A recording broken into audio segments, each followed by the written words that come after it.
Is it recording? Yeah, it's live. Oh, shit. Yes. What is up, everyone? Welcome to the Fight Like Hell podcast.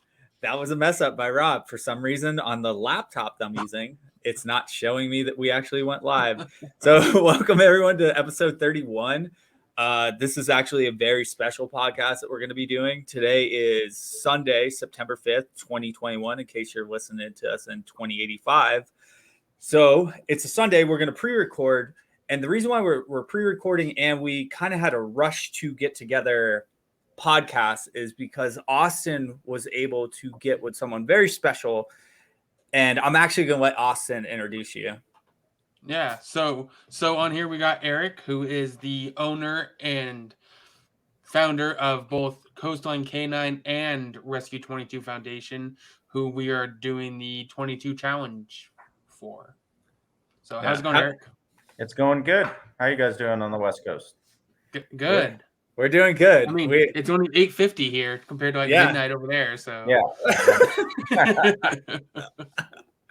yeah. But we greatly appreciate you coming on and taking your time to actually want to do this with us, because I think it's going to create something that has already kind of exploded in somewhat popularity, or I don't want to say popularity, but it's definitely been something that people want to get involved in. So I think it's really appropriate that you're coming on with us at the beginning of the month, and we're honored to have you on, Erick. Awesome. I appreciate the invite, guys. Okay, so let's get right into it. Typically, Erick, we start with our weekend adventures. So this is how it goes. I'll say, hey, Austin, what'd you do this weekend? Nothing but worked on the 22 challenge shirts and getting everything ready for that. I was actually going to say that you actually you were very productive this weekend. We figured out which shirt we're going to roll with. We did so much sharing of people's posts all weekend, of everyone out there that's actually getting after it and shit, which we're going to get into a little bit later in the podcast. But so Austin, you had a semi-business productive weekend. Erick, how was your weekend? It was good. We did I was at church all day yesterday. We did dog training today, and found out that there are 3 different types of Walmarts. Do you want to explain that? Okay. So before the podcast, I was rushing around because things close here on the East Coast, and I needed to go find blueberries, chicken, and beef. So I go to a Walmart that's supposed to close at 11. It just says Walmart. I go there. I ask them, do you have chicken and beef? No, we don't carry chicken and beef. My head exploded. I was like, what about blueberries? No, we don't have fruit here. So I found out that there is a Walmart with basically no food. And then there's neighborhood Walmart with food.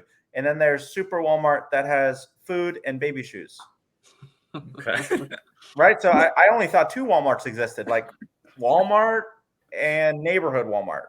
Yeah. I didn't know there was a Walmart that only had clothes. Yeah, I didn't know that either. Dude, it's a Florida thing. You guys are all messed up over there. Yeah.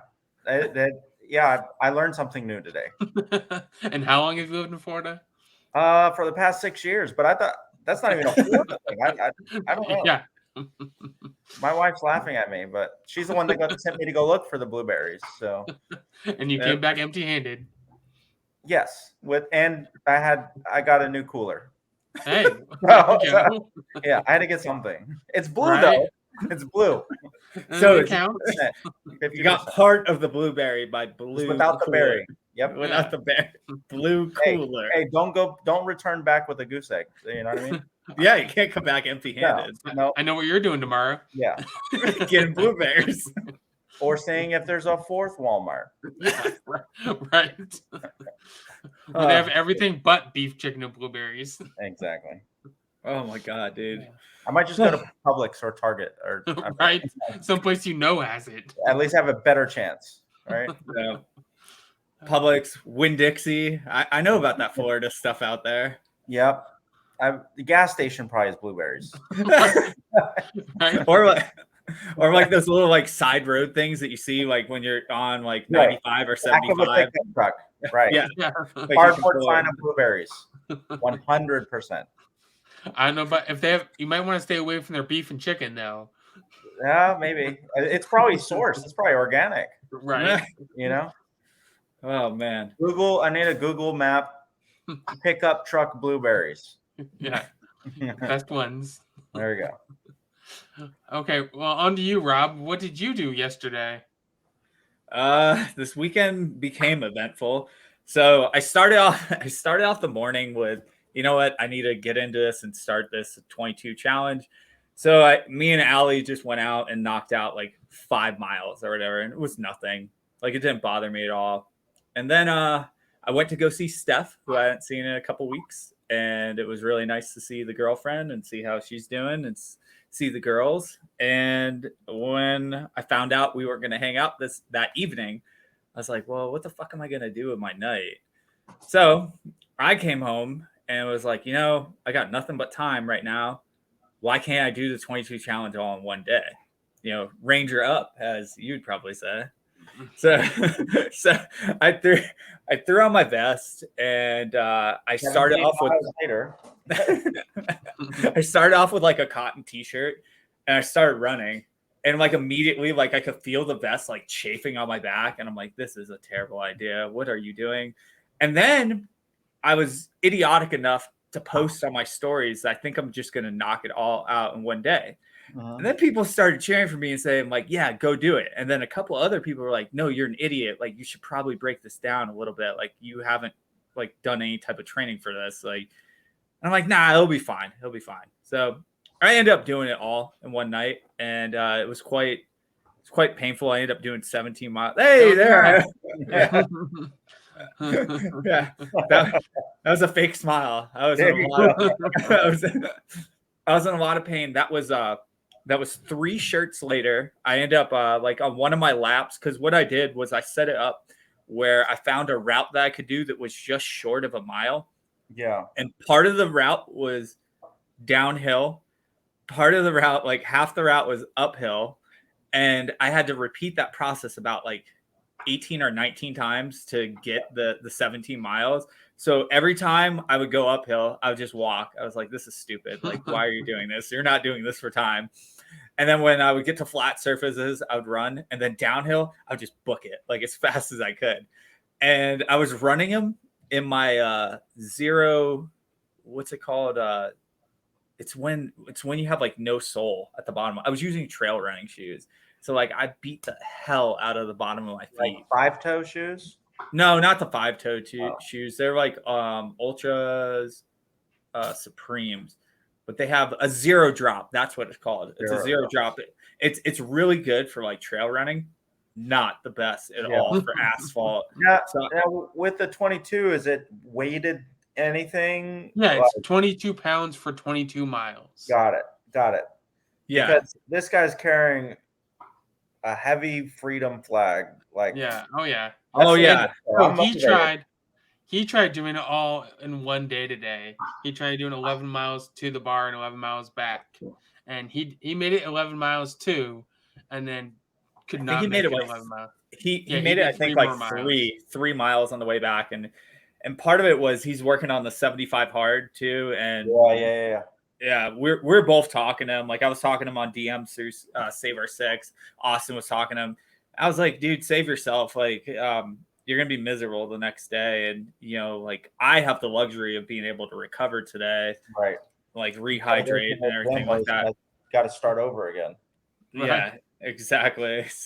So yeah, it was quite painful, but it was definitely, I think it's what this podcast is. It's all about mental toughness. And, you say you're going to do something on my end for my situation. I'm not knocking on his situation. He's doing something way more challenging than we're doing right now. But the mistakes and lessons learned of that was, I don't know if I want to do it with a vest again. Like I think for walking, it was fine, but running, it was constantly like chafing, slamming on my shoulders. It was hitting me in the back. Whereas I'm thinking about like, if I do it again, cause I'm probably going to do a couple more of them. I'm going to break it down into 11s. Like I'll do 11 one day, and I might just throw my body armor or the 25 pounds ish in plates in my pack and use a pack, because like I'm an outdoorsy dude and I'm used to carrying a pack. I just think that might be a simpler transaction of. But I think something it's good for is you learn outside of this, but with yourself and your own equipment, you learn how to wear any type of weight, right? Mm-hmm. How it works, right? We've done a lot of stuff like that. In the Rangers one time we did a half marathon in full kit. Yeah. And you learn like where something needs to be or where a pouch is wrong because you have a blister on the inside of your arm, right? Right. You learn real fast. Oh yeah, it's definitely one of those things that you learn as you go, because I guess pain is the teacher of time or something like that, just because you're out there doing something and you're kind of learning on the fly what works and what doesn't work. Zero drops probably don't work. No, zero. As a matter of fact, while we were waiting for you, we were searching Nick Bear's running shoes that he uses on asphalt and for trail running. So while we were waiting, I literally just ordered, what were they, Austin? The Hoke One Ones, the Rincons. Yeah. Those are like the big moon shoes. Yeah. Yes, they're cushion.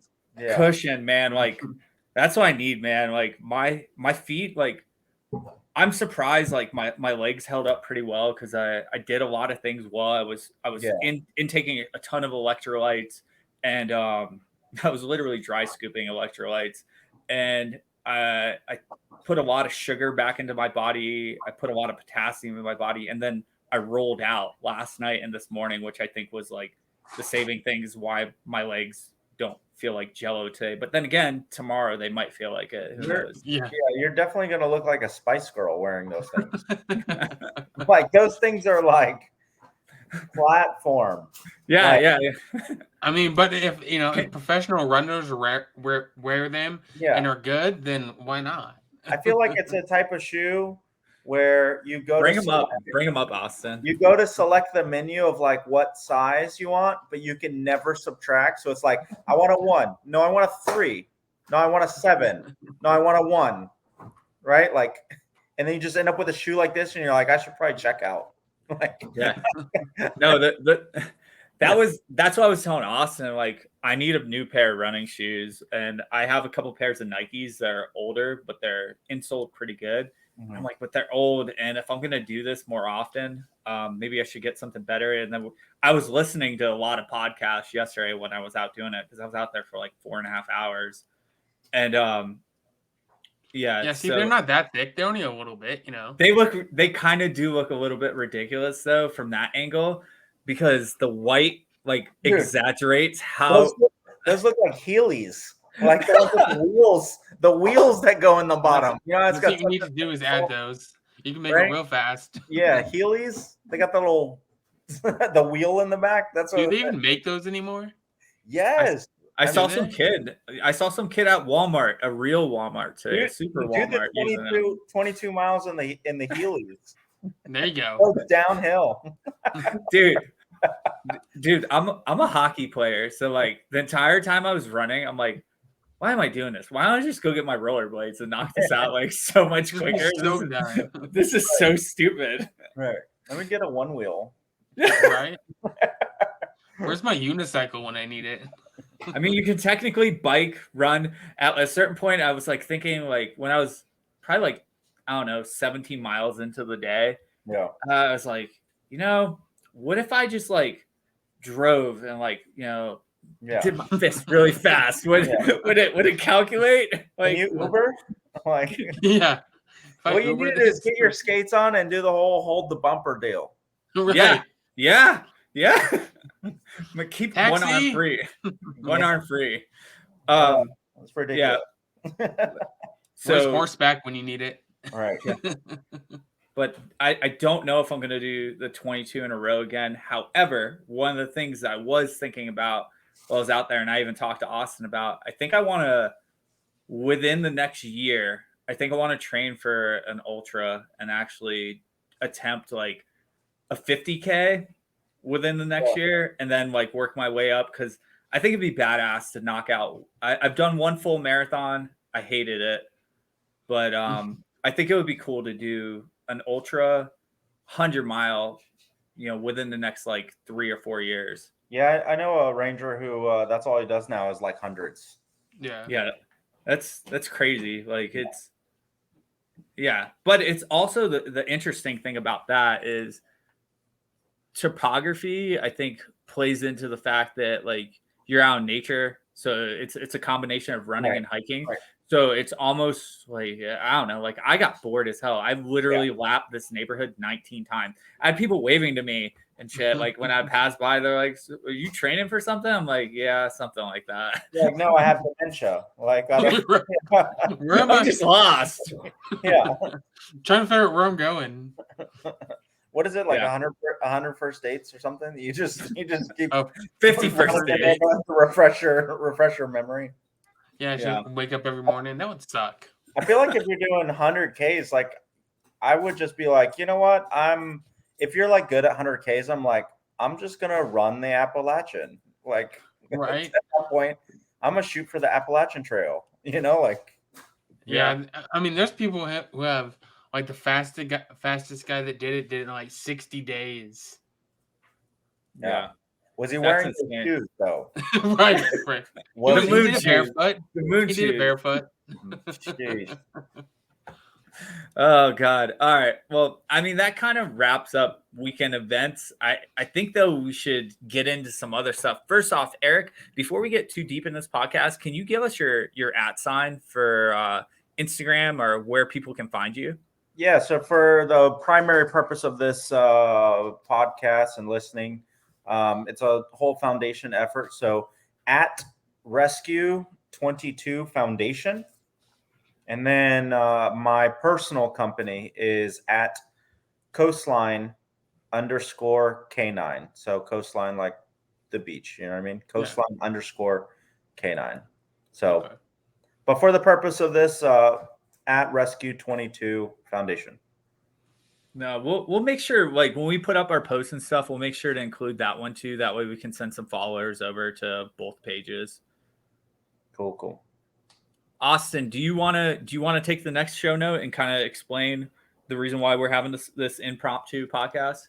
Yeah, that's fine. So we started as of September 1st. We started the 22 challenge, which is 22 pounds for 22 miles. And we did it because September is Suicide Awareness Month, and so we are in the we have designed a shirt, and the shirt will be coming out Monday, and $10 from the proceeds of every shirt will go to Rescue22 Foundation. Awesome.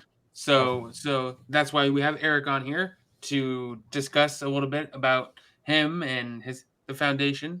So I think that's the next thing we'll dive into is your backstory, Erick, and how you got started with just canines in general and why Rescue22 Foundation. Okay, awesome. I appreciate it, gentlemen. So just a quick, short, down and dirty. I was in 3rd Ranger Bat, 75th Ranger Regiment.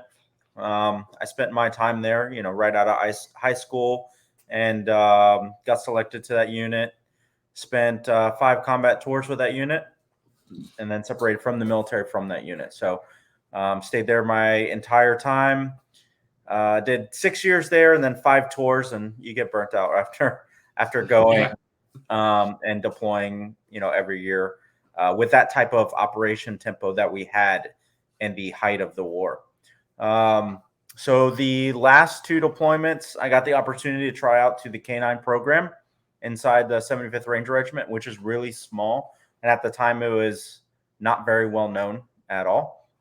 So I went out and did a, tiny little selection process, make sure that I wasn't just a rock eater that, shoots and blows stuff up, but I could be able to understand and vibe well with understanding the mechanics of another animal. Because what separates us from a lot of other units is dogs isn't like a whole separate job, right? Like you would have a radio guy, right? You would have something else.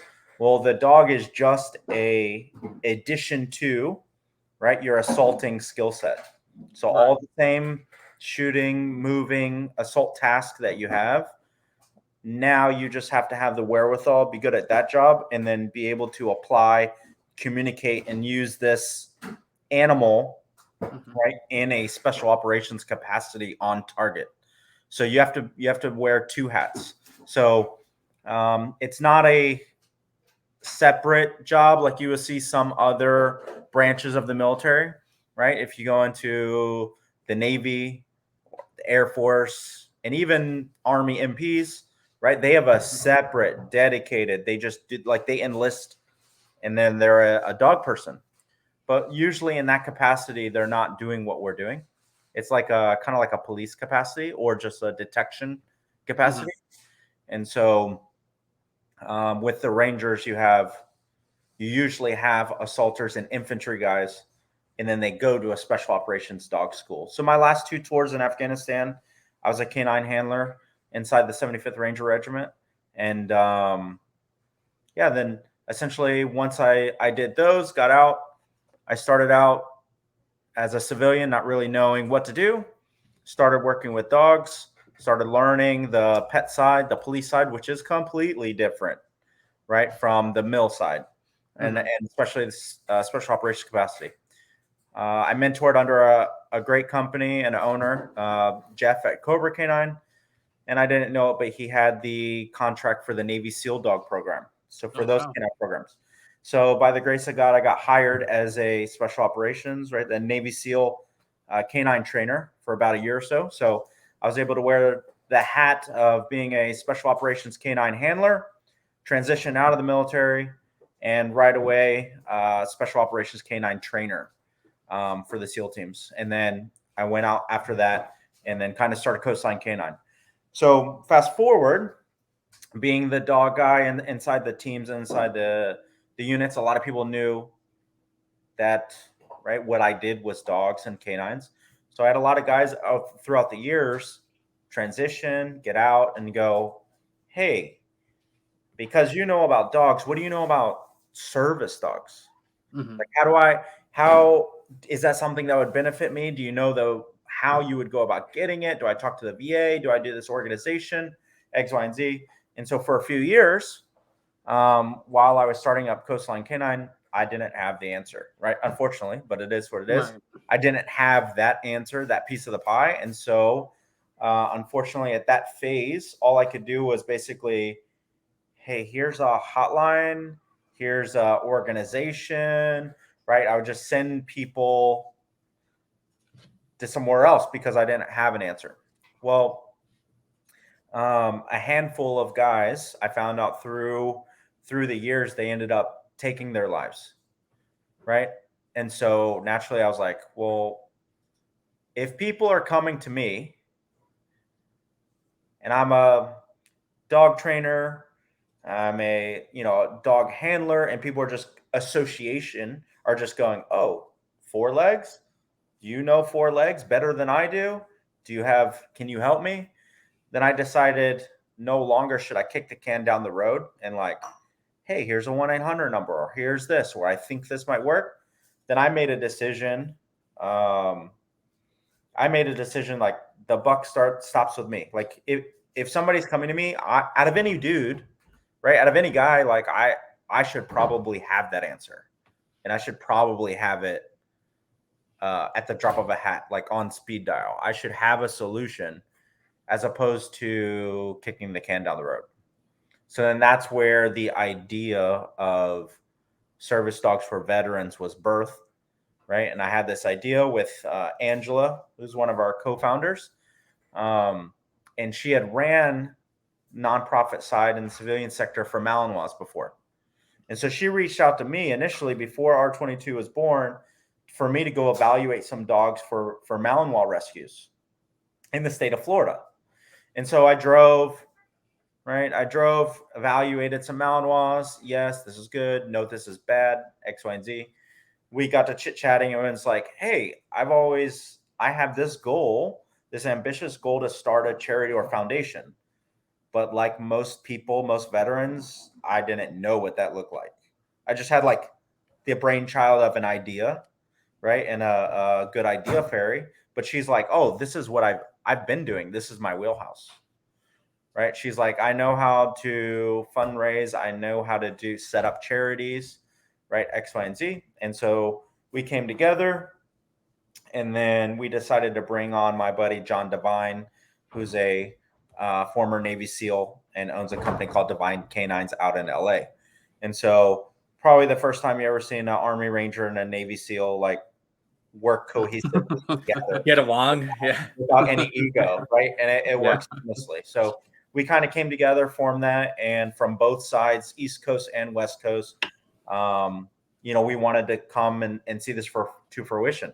Now, before R22 was born or founded, there wasn't really, at the time, about 3 years ago, there wasn't a foundation that did service dogs in the manner we did, right? So there's service dog organizations out there, right? You got Chow Pals and Golden Retrievers and right, Right. service dog Shih Tzus. Like that's great, but we had like a different vision. Okay, and the vision was to take working dog breeds that veterans can assimilate to or have some nostalgia to because they've been around, right? They've either detector dogs like your labs, your shepherds, or if they've been in any type of like canine capacity, your Malinois, because we thought it would help with better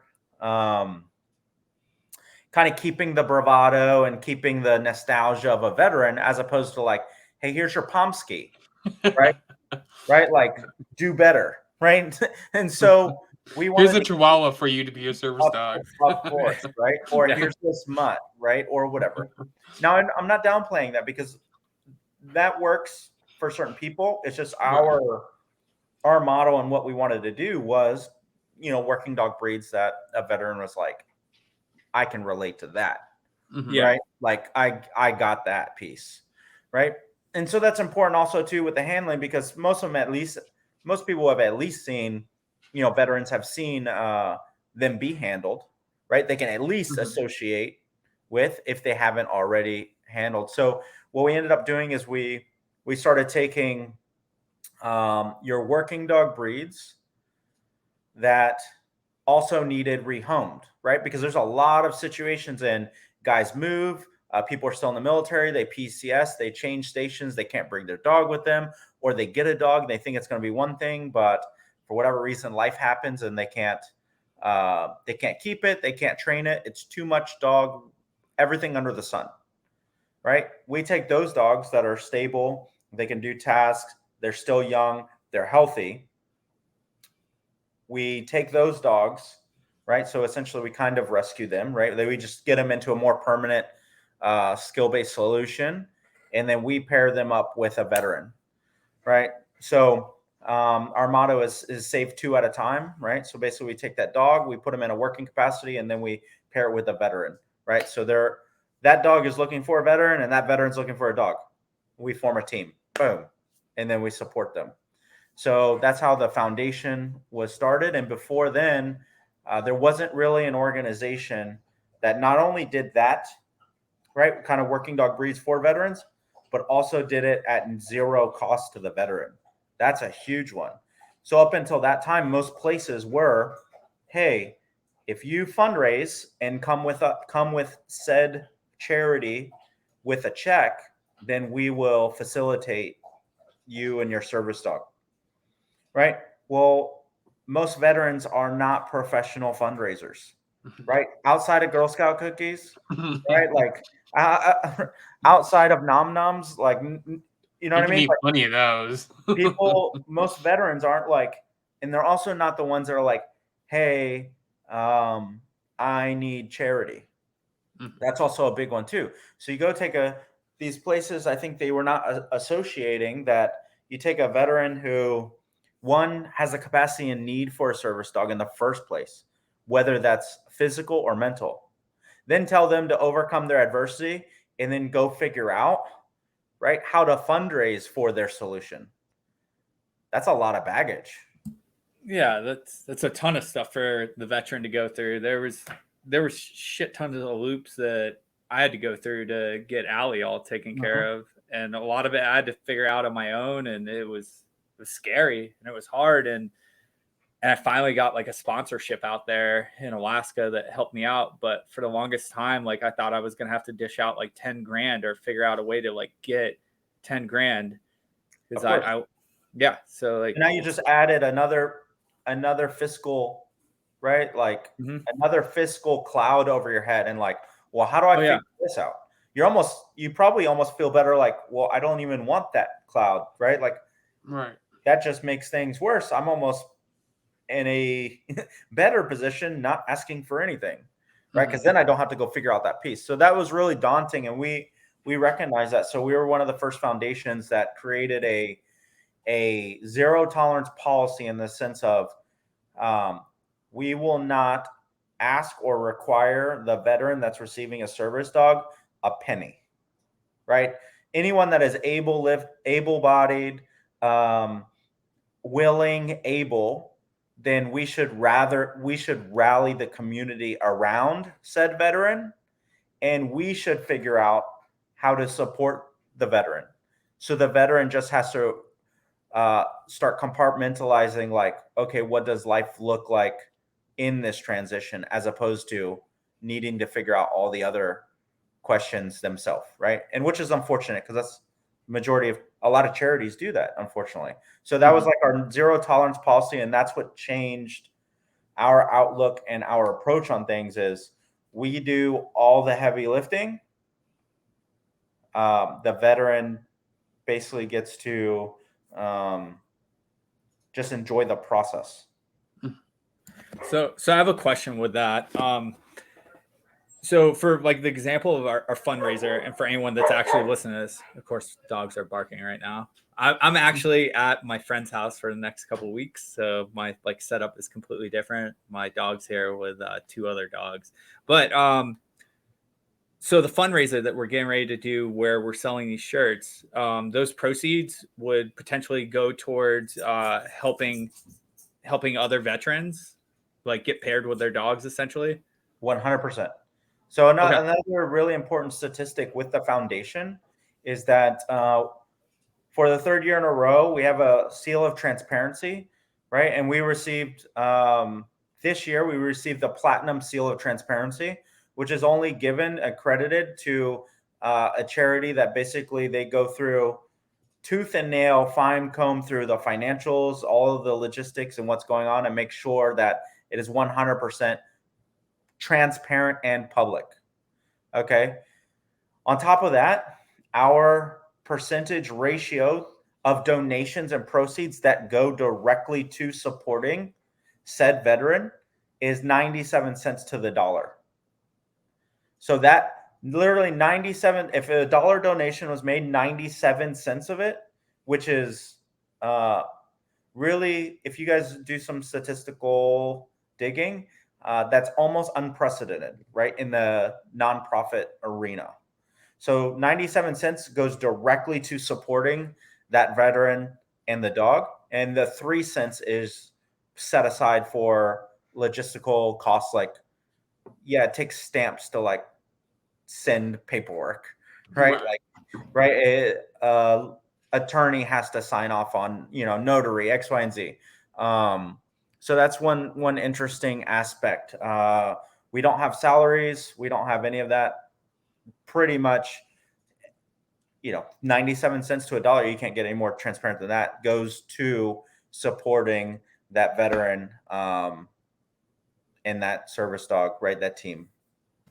So does that mean that like the source of your income to, live, I guess, essentially, and run your business comes through your canine, your coastline? 100%. Yep. So Okay. that's another beautiful thing. So none of our lifestyle or none of our living comes from the foundation. Nobody's does. That's awesome. Right? Nobody on the entire board, right? There's no salaries. There's nothing, right? That's why we're able to achieve that. And that's something that is quite different from it's a lot unheard of. Of course. It's unheard of. And like, I didn't even know that about you. I know Austin, and I'm sorry I cut you off, but like one of the things that I was telling Austin when we were doing this, and we wanted to find someone that we wanted to donate money to for this, cause, I was like, I would like to do a company that needs it, but like a company that we trust, that like the funds are actually going to go somewhere, because you've seen and read and heard all the Right. stories about like the yeah. Wounded Warrior Project, like their Yeah. fucking CEOs cutting like $4.5 million checks to themselves and shit. Like it's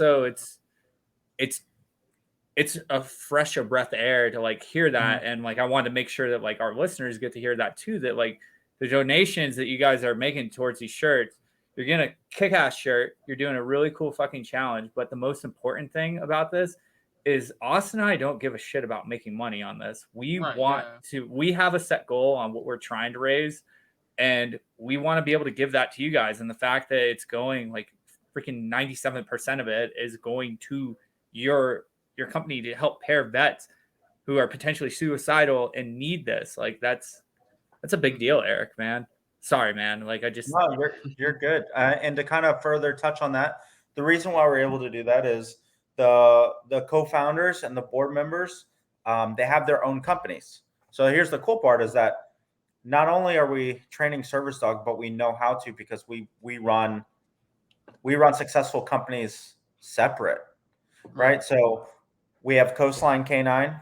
John has Divine Canines, right? We have Byron, who's on the board, and he runs Coastline Canine North, which is a separate company, our other location.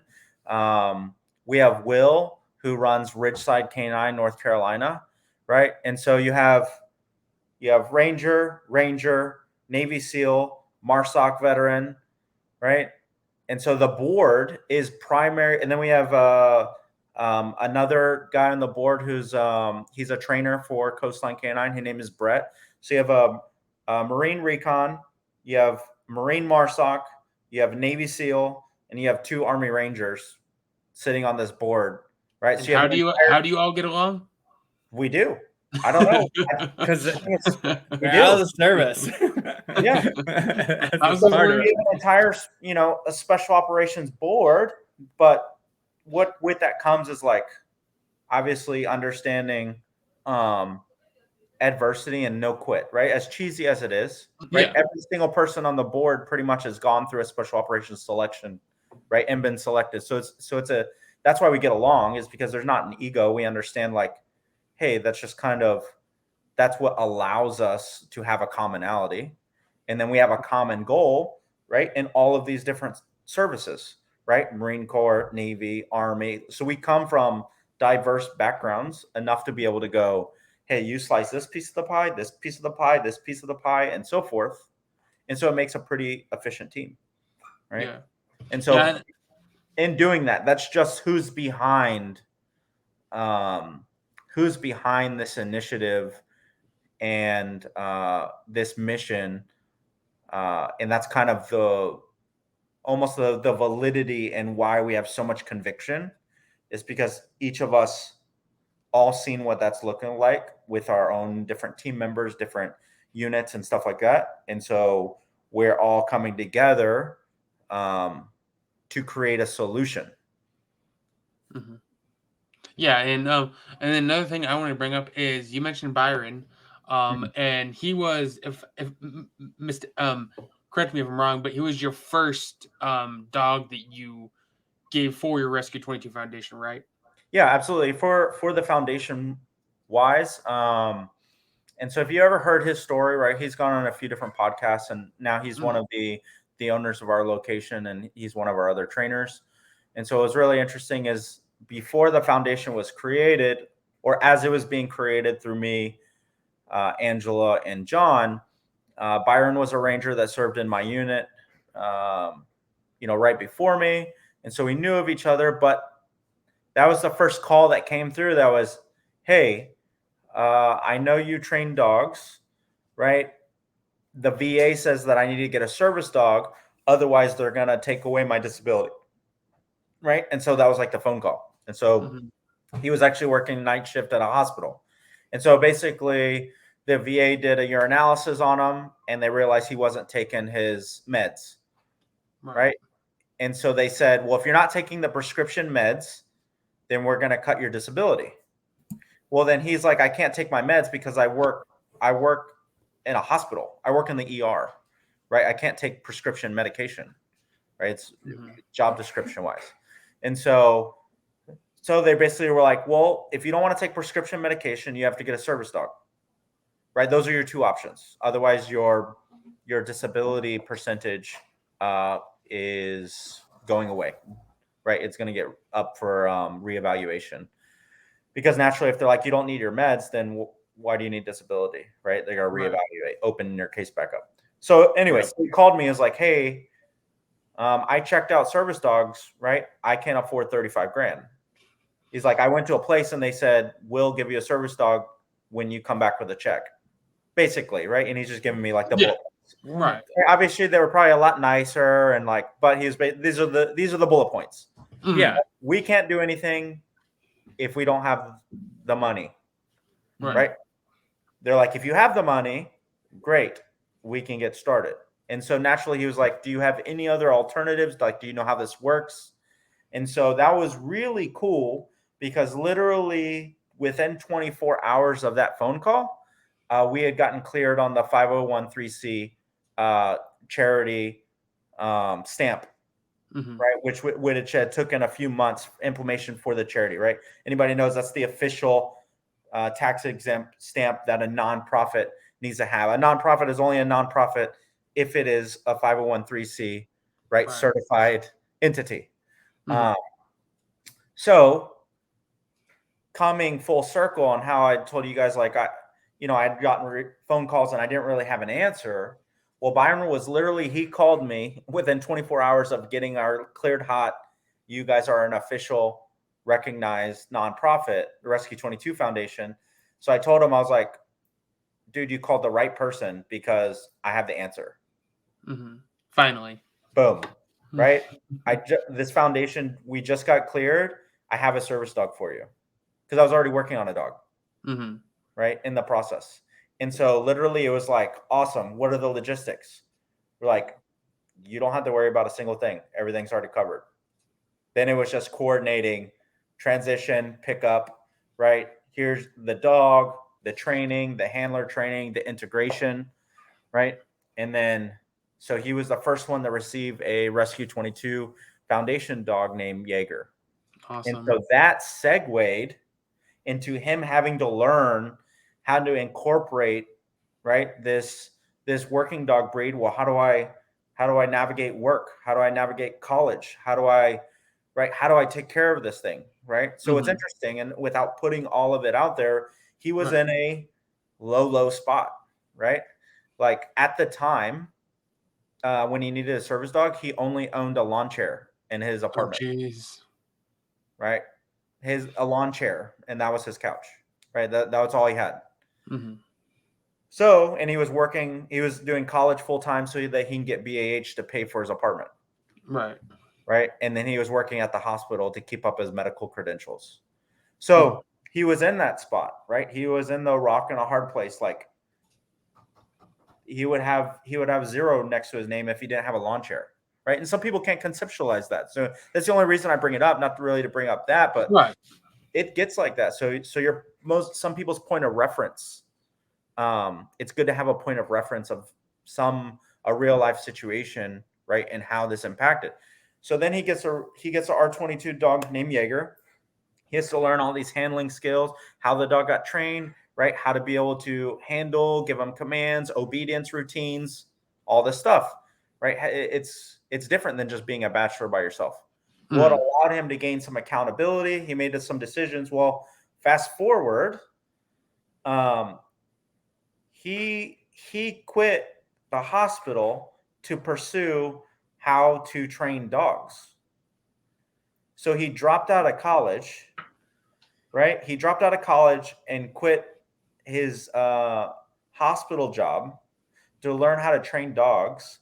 Then he became a pet dog trainer for me. And now he opened up a completely separate location at Coastline K9 North. They literally just got the keys for a 12,000 foot facility this week.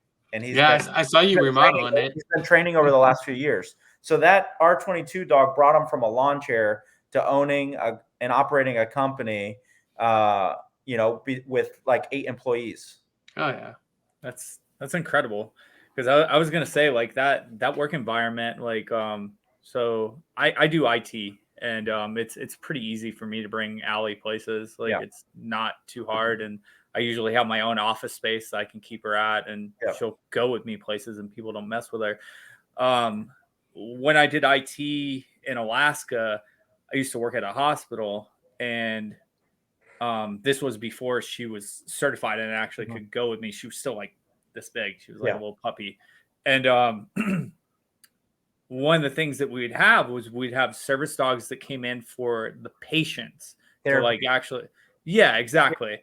So in the back of my head, the entire time you're telling that story about Byron, I was like, that must have been like a hard work environment to have a service dog in, and to be on the medical provider side where you're actually like taking care of patients or working within the hospital instead of doing it as a service for other people. Does that make sense? Yeah.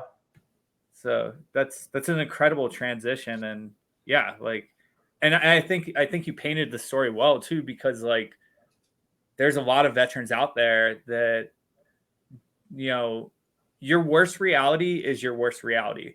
So like, for example, my perception of war is my perception of war. It's from the aspect of what we did in 2003, 2004 at a recon and sniper level for a lined unit, in comparison to like the perspective of war that you have, where you were a part of Ranger Battalion that actually deployed 5 times, which is 3 times more than I did. So like it's like whatever you have as that point of reference as your worst day or your best day is your perception. So when you get to illustrate a story about someone that's actually gone through something worse than probably us 3 chatting here or whatever, it kind of like it humanizes the situation a little bit. Like it's very interesting, and like to hear where he's at today. Like it's cool that you brought that up, Austin. Yeah. I think it's cool that I just got to listen to that. And I'm assuming that there's someone who's listening to this tomorrow that's going to resonate at some point and realize that maybe like they need to reach out, and, you know, and then we go from there, and then we keep someone alive, because 100%. The reason why this company exists is because I got to my 9th friend that I served with that killed himself, and like I couldn't take it anymore. And so it's cool when companies like yours step up, and you know you had that onslaught of people coming to you and asking you for the answers because you're the dog guy and you're the handler and you're the trainer, but you know like you didn't want to just keep, as you said earlier, kicking the can down the road. Like you were like, fuck that, the buck stops here. Like I want to actually make a difference. So yeah. And so to elaborate to people who like, I guess civilians who like they know what service dogs are, but they don't understand the importance of service dogs to service members. So if you want to elaborate like the importance of service dogs to veterans and that bond that they have. Of course. So I guess the first and foremost, I think if you track back to like the nostalgia piece, and why I think that can be a very integral part into the bond, is that service members have been exposed to military working dogs and understand that this dog has been designed, trained, and nurtured to be utilized as a tool. So hopefully, if the worst thing happens and this dog dies, right, gets blown up, gets shot, whatever it is, hopefully that keeps someone alive, right? So that's the nostalgia piece. And most service members, whether they've had one on the team or seen one from afar, they generally can understand and respect that, right? That dogs are, animals in general are pretty much like perfect. They don't necessarily have like an alternative agenda other than staying alive. Yeah. They can be trained and conditioned that their job, right, is to do X so that service member stays alive. And so in the nostalgia piece, like that jives well with service members. So they tend to trust and know that there's a reliability and reliance on that dog. If that dog does its job, it probably it saves lives, right? If you cut down to it. Mm-hmm. Well, fast forward, when you have a service dog, you have that one understanding, and then two, when the service members receive the service dog, now they have something that they have to keep accountable, even if they don't want to keep themselves accountable, right? Because that can happen. Mm-hmm. Even if they decide, it's not worth me being accountable for myself. Well, service dog doesn't care. Service dog needs to eat. Service dog needs to go outside. Service dog needs exercise. So it becomes selfless, right? For a veteran that can be, sometimes it can be self-absorbing being a veteran in that situation. You realize like, I have to be actually selfless and I have to care for something.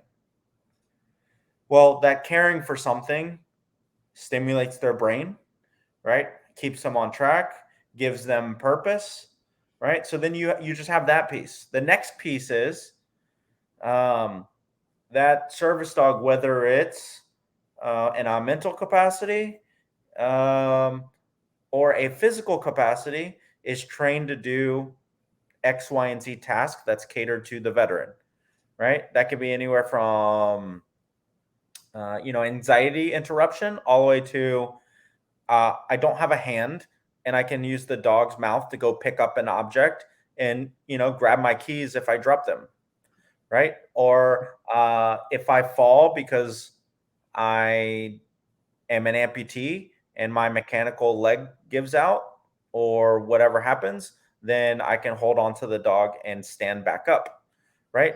Or there's a million other things, right? Like seeing, hearing, or even the dog creates a social buffer, right? Because now you have like a second person. Now people aren't all on top of you, right? So there's a lot of different things that the dogs can be trained to do. And so now the veteran, the service member, they know that this dog is trained to do this for the well-being of them, and they need to keep up with it. They need to make sure that that dog is fed, it has gasoline, it has fuel in the tank, it's cared for, because they know if they take care of it, right, its job is to help take care of them. And so all the way from the nostalgia to the actual functional use to the veteran, for any listeners that don't understand, it is far supersedes having a four-legged furry thing with a nose and a tail that I get to pet at my convenience. Mm-hmm. Right? There's functionality that gets very, very technical, right? And that may just be that helping hand, right, per se, with the dog. That may take a situation that is over cumbersome and make it doable. And that's a big difference on a teeter-totter scale, right? Where it's overwhelming versus this is doable, right? Especially in like a day-to-day. So if something becomes palatable and tolerable because this tool, this service dog allowed me to accomplish it, well then maybe today isn't the worst day. Yeah, absolutely. And there's a couple things that you touched on that like even resonate with me and my connection with Allie. It's one of those things that you were talking about where you have to take care of something that takes care of you. And personally, like even in my darkest times when I'm at my lowest points, because I think as veterans we all struggle with our own demons or whatever. And it's times where like I'm getting ready to do this huge move and I'm just doing it with Allie. And there's been a couple times where I'm just staring at her because she's like laying against me, and I'm like, at least I got you. Like, you know what I mean? Like, I know you got me and I got you, and it's a bond. Like, she's literally laying down right over here because she knows I'm doing the podcast and wants to be close by because she hears me talking. And another thing is I would say that just in the past 2 years, that 2.5 years that she's been trained, my nightmare reduction is probably about like 70 to 90%. Like I don't have as many nightmares, and she gets me out of my nightmares Right. a lot quicker than like my first few years when I got back. I would choose to either drink myself to sleep, take Ambien to sleep, or just not sleep because I was terrified of the dreams I was going to have that night. And she doesn't let me go through those. She's been trained to wake me up from my nightmares. And it's, when you compound that onto like a health perspective, people need to be able to sleep. So you finally find like, or for someone like our friend Jordan, with the single amputee, if his leg stops working and he falls down or whatever, like that was one of the things he talked to us about. Like that's what he wants a dog for, to be able to help him up. Or like you were saying, someone that might be missing an arm or a hand or something like that. You got the dog, and you're basically just both mentally and physically improving that veteran's life in a way that they don't feel insignificant anymore. They don't feel fucking weird, and they have a purpose to take care of something. Because even when you feel like shit, sometimes the best things to do are to take care of other people and help other things out.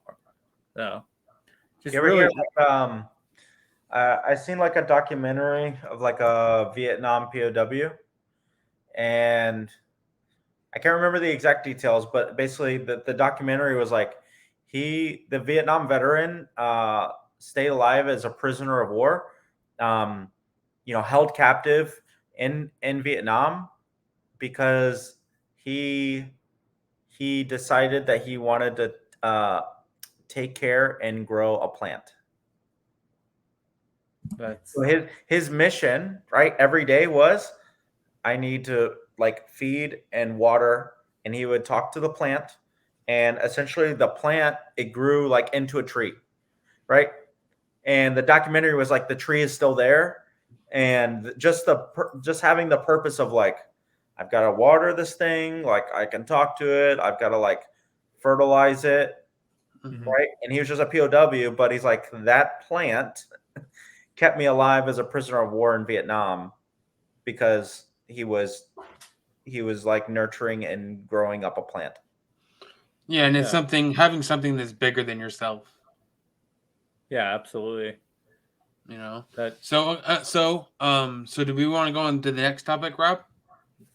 I had one question while I look up that topic real quick. Yeah, go ahead. When you guys at Ranger Bat were using the dogs within the teams, would you guys for like your stacks on raids? Were they going in to help like take down combatants, or how were they utilized? It was something I was thinking about earlier. Yeah, essentially they're just an assault member tool, right? So anywhere from in and out, making sure there's no IEDs, bombs, tripwires, right? And then if we were, taking down a target, then we could utilize the dog to check cars, check doors, making sure none of that's booby trapped. And then we would also, if people ran away, then we used our dog. Yeah. Yes. Right. Yeah. Yeah. I might not be able to catch you in your flip flops, but my dog can. My dog can climb up this mountain. My dog can go in this hole. You ain't hiding from a dog. No. Or if we thought, the building was suspect, then we could send the dog, and the dog would just go in there and headhunt. And then naturally, if something happened to the dog, that gave us information. Okay. Right. Just kind of keeping it generally vague like that. Okay. Cool, man. It was just something that crossed my mind. I feel like you covered everything about your backstory on the company and everything. Was there anything else you wanted to go into, Eric, before we go on to the next topic? No, I mean that's the nuts and bolts. Okay. Yeah. So the next topic it looks like we have here is I think we kind of covered this already, but we're releasing those shirts on Monday. In case you didn't hear that at the beginning, And remember, guys and girls, because we have a ton of people that are involved in this. First off, thank you, everyone that has shared that post, all the people that are tagging us and stuff. All three of our companies are constantly getting blown up in our DMs with reposts of people actually going out there and doing stuff. I think just in the last like week, SOS has had over like 250 new followers, at least just from this event alone, because people are wanting to partake in this or wanting to help. So with that being said, if you want to actually help make a difference for a veteran, because we try to help others, buy the shirt when it releases on Monday, because we have goals, because we want to give money to Rescue22 Foundation and help a veteran. You might save someone's life by just participating in this, which is literally the point of our Suicide Awareness Month. Yeah. And with that being said, I guess we'll jump into our next thing, because the three of us have a connection through a special person who ironically called me on Instagram today, video, and his name is Jordan. And now, as most of us know, Jordan, and the one-legged wonder, he is, for lack of better words, a shit talker. Like, I love the dude, but like on a personal level, we had him on the podcast once, and I think the entire episode was him just like trying to make fun of me the entire time or talk shit to Austin. And he called me today, and I was like, "Hey man, what's up?" He's like, "Hey man," he's like, "I just wanted to say it's Labor Day, and you are always putting in hard work, and I see you getting after it." And he's like, "I respect you, and happy Labor Day, man. You're a hardworking dude." And I was like, "Is this Jordan?" He's like, he's like, "No, man." He's like, "I just wanted to give you a quick call, say happy Labor's Day." And I'm like, "Jordan, like, I think that's the nicest thing you've ever said to me." So it was completely like awkward in a moment. But the only reason why I'm bringing him up, besides the greeting I got today that was a little bit awkward, is the three of us have a connection with him, because probably, how many months ago was it now? Probably a couple, maybe three. Yeah, it was a couple months ago. Yeah. A couple months ago, Jordan, one-legged wonder, took to his Instagram and his Facebook and put up a very, very sad video about. I'm trying to keep this a little bit PC, but he put up a video about how he wasn't going to be able to get connected with a service dog after he had been putting in months, I think over a year into this organization. We won't actually name drop that organization, at least I won't, but it became a situation where, since Austin has a decent amount of followers, I have a decent amount of followers, we're like, let's get this out there, like let's put it out. So we reshared it, and Austin reached out to 40 different companies, and one of the companies was the man that's actually here right now with us, Eric. And then how did you get connected into all this? So I think I saw it was posted. I think the short and sweet is he was working with a company, and at the last moment they reneged and pulled the carpet, and said that he couldn't have a service dog because he had a pet. Yeah, he had another dog in the house. That was the issue. So they reneged, and after a year's work working with him, I think that's pretty much the gist of it. Then they pulled the carpet when it was, closer to go time, and so it kind of went, semi-viral within the circles. And one of our guys, one of our intern trainers, who's a retired Navy chief, Chris, he had sent it to me. I had already seen it, and he's like, "Let's do something." And then I was like, "Done. Let's just reach out and say we have the solution," right? Like, right. Instead of just the biggest thing is, instead of reposting it, why don't we just like make contact and go, done deal? Yeah. We have the solution. Like, we can provide the service dog. Right. And that's nuts and bolts of it. It was like, yeah, reposting does great. but the point of reposting is to get eyes on to accomplish a solution. Right, to find the right person. Right, to find that the can right help person. him. Exactly. So I was like, okay, it got to our attention, came across our desk, solution, execute. And that's essentially the nuts and bolts. It was like, we will take care of them.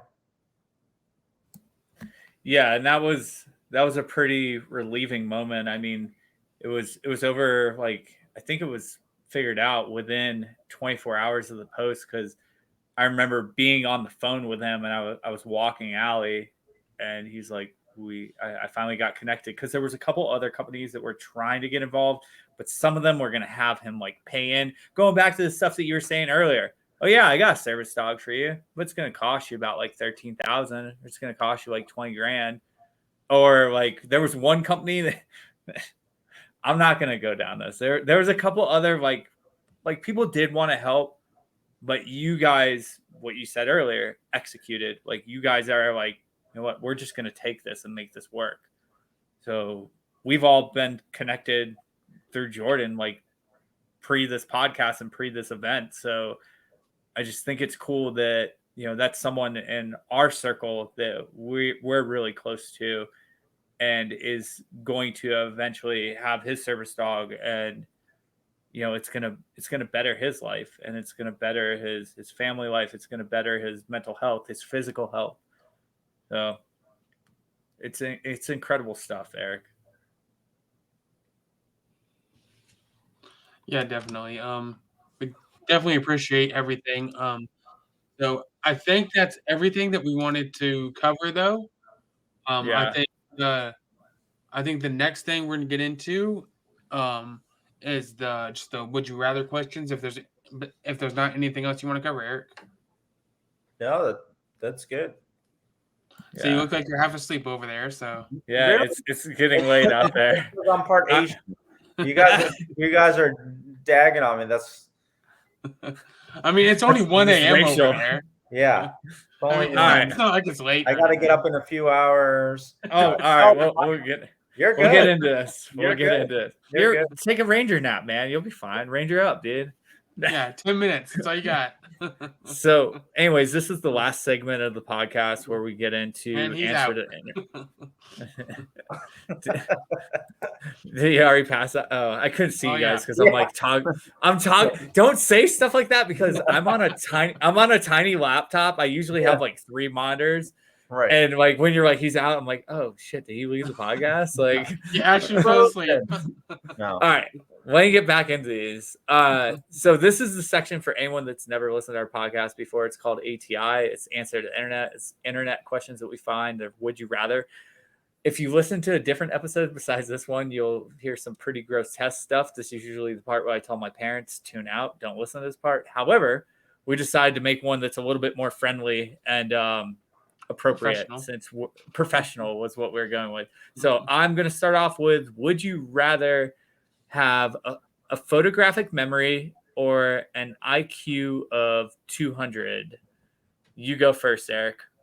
Oh, photographic memory. I think that would help me achieve an IQ over 200. I mean, think about it. If you just looked at all the answers and then you took the test, then you wouldn't have to prove you have an IQ. You would just have all the answers. I mean, you're not wrong. Right? Am I not wrong? Oh, my God. All right, we'll take it. Austin, what do you got? I'm going to go with the complete opposite. I'm going to go with an IQ of 200, because at least I can make money off of being smart. Yeah. Okay, that works. Dang. So photographic memory, you know how good that, like, what if you had to identify, right? Like, if you had to identify a bad guy. Who says who says people with IQ of 200 don't have photographic memory? This is true. What if you can have an IQ of 200 but you can't see? Ooh. That might be hard then. Dang. So then you wouldn't have. That wasn't in the question, though. So you wouldn't have photographic memory then. For myself, I'm torn, because like you guys both went different ways, and I'm like, shit, they got good points on both sides. What if I just watched you enter your passwords and everything one time? No, forever. I would have all your access. Oh my God. God, I think I'm going to do photographic memory as well, just because as someone with multiple traumatic brain injuries, I totally want to remember things. I'm constantly remembering things. So what I would do is like have my girlfriend like take a picture of something or show me something in text and be like, this is important. I'll just be like, got it. Now I'm going to remember this Never shit. gonna remember. Circling back. I was at Walmart and I needed to find these batteries. I took a photo and then went to go look for the batteries that matched the photo. Did you ever find them? Yes, I did find those. Okay. Yeah. Okay. Batteries, no blueberries. All right, Austin, handle the next question, please. Okay. So this one fits well for you, Eric. Would you rather only be able to talk to your dog, or for your dog only be able to talk to you and everyone thinks you're nuts? Oh, if I have my dog talk to me 100%. Yeah. So the reason why is because, like, even in dog training, we can talk to the dog. Right. But if there's no like systematic pairing and getting really scientific, then you just sound like Charlie Brown's teacher. But if I can have the dog talk to me, what's going on in his brain, then easy. Like that's half the battle. That's like the problem is the dogs can't talk to us, so we have to like do all this training stuff. But if the dog can talk to me, I can know how to train it better. Right. I know where its mind is. I know where it's being confused. I also know what it understands. So from a dog trainer point of view, I'd rather be silent and have the dog be able to talk to me. I'm with Eric on that one as well. I'm going with Eric too. He made two good. You just elaborated more in depth of why I wanted. I mainly wanted it just so I could like hear what she has to say to me about things. Right, that's what I was thinking. You just went like way deeper, and I was like, okay, wait, you know what? That's a really good point. Okay, that's another good point. Yeah, we're definitely going with her talking to me. Yeah, think about it. Even just so simply and being comedic. If you're sitting there eating your salad and the dog's like, "I'm about to poop," and you're like, "Oh, easy, let's go." Yeah, let's go outside. Let's go. Right? I'm about ready to steal that from you. Walk away. I dare you to walk away from the table. Yeah. Right? You see that steak there? It's not going to last long. You guys thought you were just going to give me like wave top, you know? Who says my IQ wasn't 200? I mean, well, you're a ranger, so it can't be 200. Oh, Jesus. You have to have a pretty high score on the ASVAB to be able to get some buffs. Yeah, you have to have GT 110 or something like that or above to minimum. Yeah. Joke's on you, Austin. Yeah. Although he was he was kind of smart infantry. He was a mortarman. I mean, kind of. I just didn't far away. You just looked at bubbles. Yeah, I mean, that's all you did. Bubbles. I wasn't in the Air Force. What are you talking about? All right, here we go. Would you rather be in a zombie apocalypse? Oh my God, I can't speak English. Zombie apocalypse or a robot apocalypse? Eric. Robot apocalypse. Really? You're crazy. Dude. You lost me at this one. All right, go ahead. Give us your photographic memory 200 IQ of why you'd rather be in a robot apocalypse. I don't see this ending well. Because robots need power. You can find a way to cut power. And how do they communicate? Zombies don't die. They're zombies. No? No. I mean, you have a good idea, but I'm still going zombie apocalypse. Same. Okay. Look at all the movies. I don't want this to be iRobot. No, look at all the movies. People defeated the robots. The zombies, it's all the way down to like the last living person to come up with a solution. I still think zombies are better, though. True or not true? I mean, true. All the people rebelled together and they were like, they were killing robots out of like junkyard parts, right? Or like figuring out a way to knock out their communication system, and they're all victorious. Name a single movie where the people died and the robots won. There are plenty of movies where the zombies basically kill everyone except for like the smallest group of people. No, because even I Am Walking Legend Dead. died.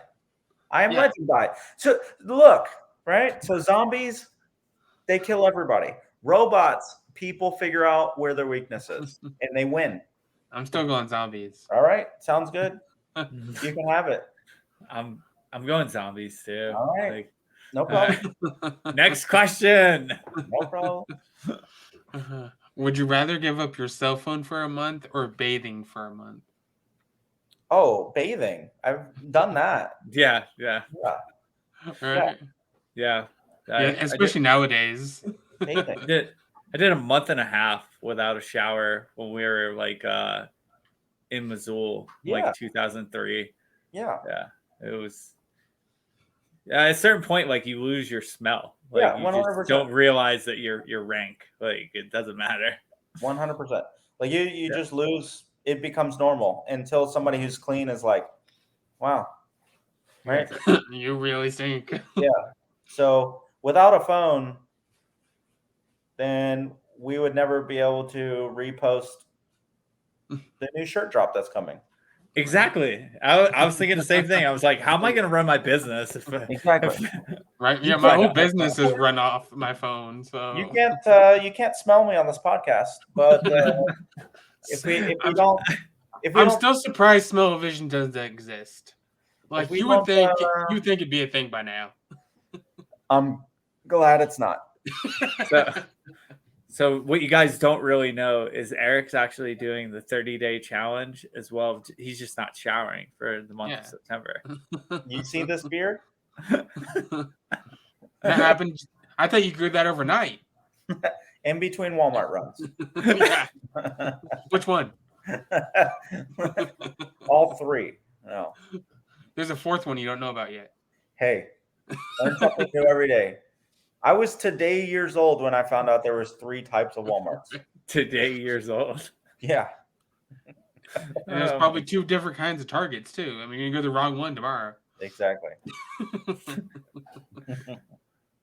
Oh man. Well, that actually wraps us up on the questions and everything. And usually what we do at this point is if there's anything that you want to plug, Erick, the floor is yours. You can plug away and then we'll wrap us up.